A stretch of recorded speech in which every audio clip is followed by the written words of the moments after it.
results from the school levies. And find a furry friend for a fun weekend. Studios on the campus of Washington State University. This is Murrow News 8. And I'm Luke Hudson. Welcome to Murrow News 8. Good evening, I'm Kirsten Rosser. And I'm Luke Hudson. Welcome to Murrow News 8.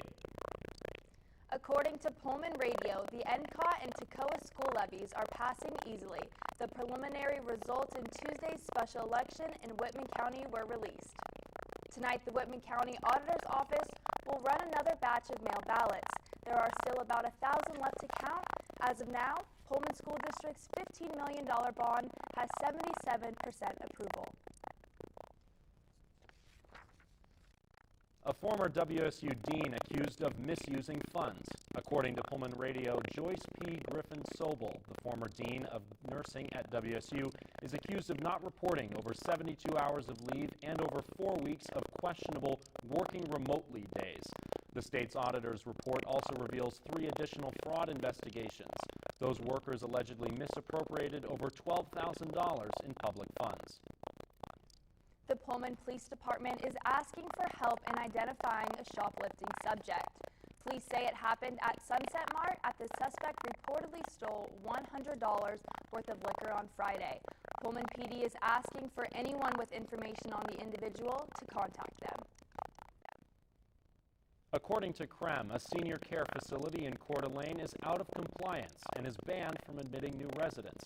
The Pacifica Senior Living Facility is required to hire a consultant to bring it back into compliance. The facility did not provide enough care or enough staff and failed to keep the spaces safe and clean to meet resident needs. The president and founder of Schweitzer Engineering Laboratories partnered with Pullman Regional Hospital to help the transparency with healthcare costs. According to the Lewiston Tribune, Pullman Regional's website says the hospital is working with SEL to develop a patient-driven trial program to share hospital costs at the local level while helping patients be more knowledgeable about what services they might pay for. The Humane Society of the Palouse in Moscow is waiving all adoption fees for cats and dogs on Friday and Saturday as part of the second annual Fall into Love Valentine's Day adoption event. According to Moscow Pullman Daily News, Umpqua Bank and Gritman Medical Center donated enough money to cover the adoption fees. There will be 2 dogs and 5 to 10 cats up for adoption from 1 to 6 p.m. Pullman High School took a virtual trip. Last week, a 9th grade English class took a trip to Kansas using virtual reality headsets. The trip was a way for the class to dive deeper into their reading of the Book of Mice and Men. According to the Daily Evergreen, the district bought 60 headsets and spent just under $60,000 on the equipment from their curriculum funds. According to KREM 2 News, a new Washington liquor bill could allow for the sale of hard liquor in smaller grocery stores. The current liquor law only allows liquor sales in stores of at least 10,000 square feet. House Bill 2204 would allow for the sale of liquor in stores smaller than 10,000 feet, and the stores would need to demonstrate a track record of 3 years of compliance, showing they could store the product securely and train employees to prevent sales to underage customers.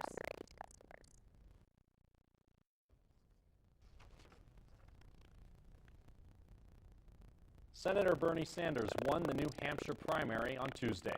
According to the Washington Post, his 26% of the vote is close to surpassing former President Jimmy Carter's historically low 28.6% in the 1977 primaries, with 94% of districts reporting as of today.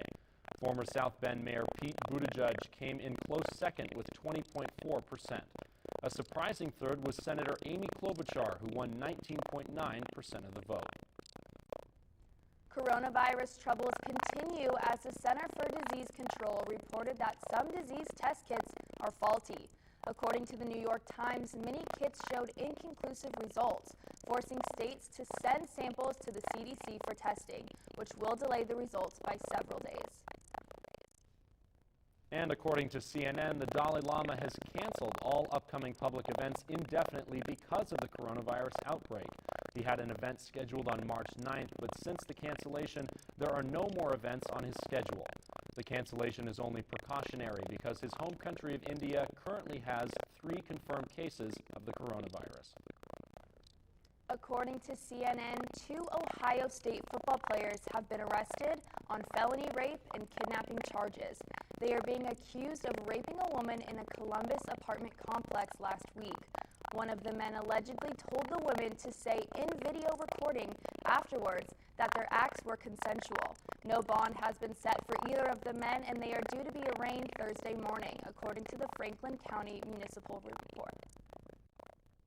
Coming out of ABC News, a shooting in Baltimore today left a former state corrections officer who had been under investigation dead. Authorities say that two fugitive task force officers were also wounded in the shooting. One officer was shot in the stomach, the other in the leg. Both are expected to survive. According to U.S. Marshal Service spokesman David Lutz, the injured officers were attempting to serve a warrant for attempted murder when the shooting occurred. Several Connecticut families of high school athletes filed a federal lawsuit on Tuesday in an effort to stop transgender athletes from competing in girls' sports. According to the Associated Press, conservative nonprofit organization Alliance Defending Freedom represents the families. The group arguing that letting biologically male athletes compete alongside biologically female athletes is unfair. The Connecticut Association of School Policy allows an anti-discrimination law requiring schools to treat students based on their gender identity. After 9 months of marriage since their Las Vegas wedding, Joe Jonas and Sophie Turner are expecting their first child. The couple wed in May 2019 in Vegas in a surprise ceremony after the Billboard Awards, then held a larger, more formal ceremony in France the next month. Jonas and Turner have been together since 2016 and have made names for themselves in their respective professional Hollywood careers through music and acting. How long can we expect to enjoy this sun? Weather when Murrow News 8 returns.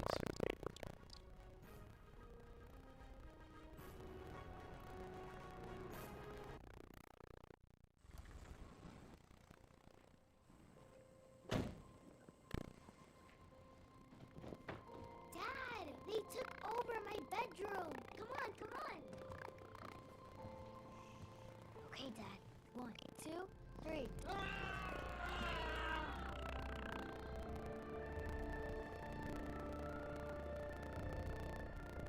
Dad!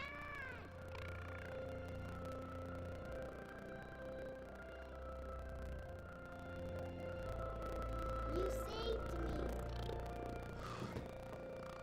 Dad? Are you okay? I'm fine, dear.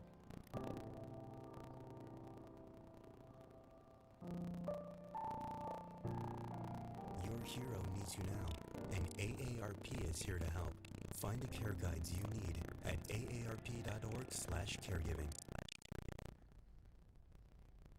Brisk weather we've been having, right, Luke? That's right, Kirsten. Quite crisp outside. Now let's hear from Grace with weather.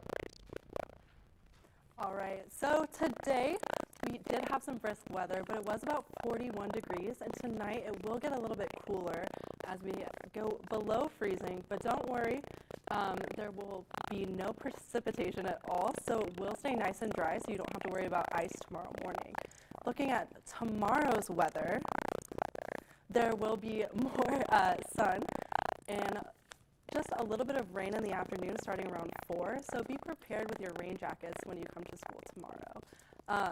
And you can see on the state map over in Spokane and Pullman, weather is about the same and will only drop to about 30 degrees tonight, and you can look at about 40 degrees for both of those places. Oh, and as we move into the 5-day forecast, make sure that this weekend you do prepare for weather. More weather as snow and rain are expected to come Friday, Saturday, and Sunday. Let's get back to the desk with Luke and Kirsten. Coming up, sports with Sophia. We'll be right back. 1 in 3 adults has pre-diabetes. 1 in 3. That means it could be you, your favorite brother, your other brother, you, your football buddy, your football buddy. You, the boss. The boss's boss. If 1 in 3 adults has prediabetes, that means it could be you, your barber, your barber's barber. Nice work. Thanks. You, your plumber, Breathe right into your foot. your plumber's masseuse. Yes. You, your dog walker, On your left. your cat jogger. Or you, your co-pilot, your co-pilot's co-pilot. While 1 in 3 adults has prediabetes, with early diagnosis, prediabetes can be reversed. Take the risk test at doihaveprediabetes.org to know where you stand. The women's golf team claimed 4th place in the 2020 Lambkin Invitational at San Diego State on Tuesday. The tournament is the first of the spring for women's golf. Junior Emily Baumgart won her 2nd match of the tournament over Central Arkansas's Camila Moreno. Sophomore Amy Chu also won twice, getting her 2nd win in her 3rd round matchup. The Washington State track and field team continues their indoor season on the road tomorrow and Friday with half the squad at the New Mexico Team Invitational, and the other half will compete on Friday and Saturday at the Husky Classic. The U.S. Track and Field and Cross Country Coaches Association released their first round of regional rankings with the WSU men ranked 2nd overall in the West region and the women ranked 5th overall. Washington State University Academic Services announced February Student Athletes of the Month. WSU Baseball's Owen Leonard and tennis's Melissa Aites have been named Student Athletes of the Month for February 2020. Leonard will enter his final season this coming spring and is pursuing a degree in kinesiology. Aites is also entering her final season this spring. She will graduate with a degree in computer science and a minor in math. The 2020 Homecoming and Dad's Weekend games have been announced. Homecoming will be on October 3rd, and the Cougs will be playing the California Golden Bears. Dad's Weekend is the next weekend on the 10th of October against the Utah Utes. Game times will be announced closer to the dates. Homecoming and Dad Weekend are 2 of the 7 total home games the Cougs get at home this season. That's all for sports today. Back to you guys at the desk.